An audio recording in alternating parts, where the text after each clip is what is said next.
야곱과 함께 가족을 데리고 이집트로 내려간 이스라엘의 아들들의 이름은 르벤, 시므몬, 레위, 유다, 이사갈, 스불론, 베냐민, 단, 납달리, 갓, 아셀입니다. 야곱의 자손은 모두 70명이었습니다. 야곱의 아들 요셉은 이미 이집트에 가 있었습니다. 얼마 후에 요셉과 그의 형제들과 그 시대에 살았던 사람들은 다 죽었습니다. 그러나 이스라엘 백성은 자녀를 많이 낳아 그 수가 크게 늘어났습니다. 그들은 매우 강해졌고 이집트는 그들로 가득 차게 되었습니다. 그때의 새 왕이 이집트를 다스리기 시작했습니다. 그 왕은 요셉이 누구인지를 알지 못했습니다.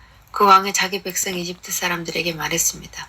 이스라엘 백성이 너무 많아서 그들은 우리보다 강해졌다. 그러니 그들에 대해서 무슨 계획을 세워야 하겠다.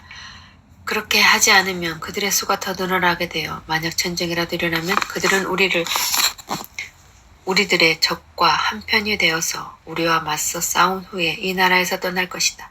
그래서 이집트 사람들은 이스라엘 백성에게 힘든 일을 시켰습니다. 그들은 이스라엘 백성을 다스릴 노예 감독을 두었습니다. 노예 감독들은 이스라엘 백성에게 강제로 일을 시켜서 파라오를 위해 비동과 라함셋 성을 짓게 했습니다.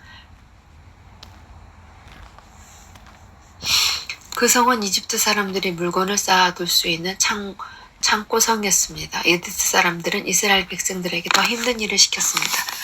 그래도 이스라엘 백성의 수는 더 늘어났습니다. 그러자 이집트 사람들은 이스라엘 백성을 더욱 두려워하여 이스라엘 백성이 더욱더 고된 일을 시키고 그들을 괴롭혔습니다. 이집트 사람들이 이스라엘 백성에게 힘든 노동, 곧 흙 이기기와 벽돌 굽기와 힘겨운 밭일을 시켰기 때문에 이스라엘 백성들의 일은 더욱 힘들게 되었습니다.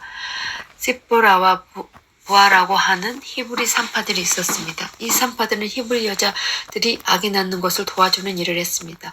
이집트 왕이 산파들에게 말했습니다. 히브리 여자들이 아기 낳는 것을 도와주다가 분만대 위에서 잘 살펴보고 만약 아기가 딸이면 그 아기를 살려주고 아들이면 죽여버려라. 하지만 그 산파들은 하나님을 두려워하는 사람들이었습니다. 그래서 그 산파들은 왕이 명령한 대로 하지 않았습니다. 그들은 남자 아이들도 다 살려주었습니다. 그러자 이집트 왕이 산파들을 불러 말했습니다. 왜 이렇게 하였느냐? 어찌하여 남자아이들을 살려두었느냐? 산파들이 파라오에게 말했습니다. 히브리 여자들은 이집트 여자들보다 훨씬 튼튼합니다. 그래서 히브리 여자들은 우리가 도착도 하기 전에 아기를 낳아버립니다. 하나님께서 산파들에게 은혜를 베풀어 주셨습니다. 이스라엘 백성은 계속해서 수가 늘어났습니다. 그리고 그들은 더 강해졌습니다. 하나님께서는 산파들이 하나님이 두려워하였으므로 그들에게 자손을 많이 주셨습니다. 파라오가 모든 백성에게 명령을 내렸습니다. 히브리 사람들에게 남자아이가 태어나면 그 아이는 나일강에 던져버려라. 하지만 여자아이는 살려두어도 좋다. 레이 집안의 한 사람이 레이 집안의 어떤 여자를 아내로 맞아들였습니다. 그 여자가 임신하여 아들을 낳았습니다. 그러자 그 아기는 너무 잘생겨서 3달 동안 숨겨두었습니다. 하지만 3달이 지나가 더 이상 아기를 숨길 수가 없었습니다.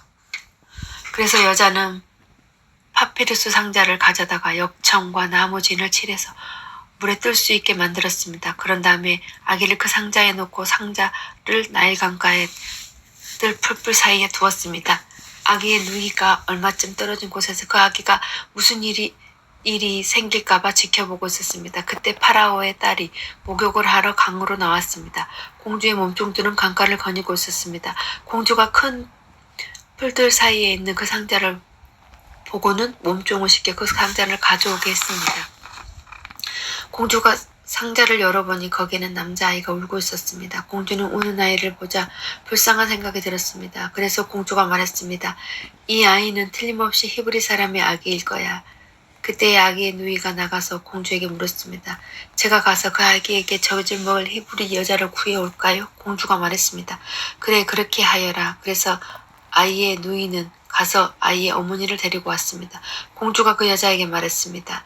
이 아기를 데려가서 나를 위해 젖을 먹여주면 내가 그 삭을 주겠다. 그래서 여자는 그 아이를 데려가서 젖을 먹였습니다. 아이가 자라나자 여자는 아이를 공주에게 데리고 갔습니다.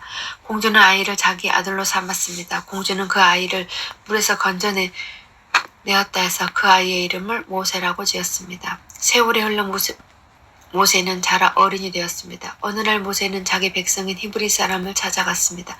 모세는 그들이 힘들게 일하는 모습을 보았습니다. 또 어떤 이집트 사람이 자기와 같은 백성 히브리 사람에게 모질게 대하는 것을 보았습니다.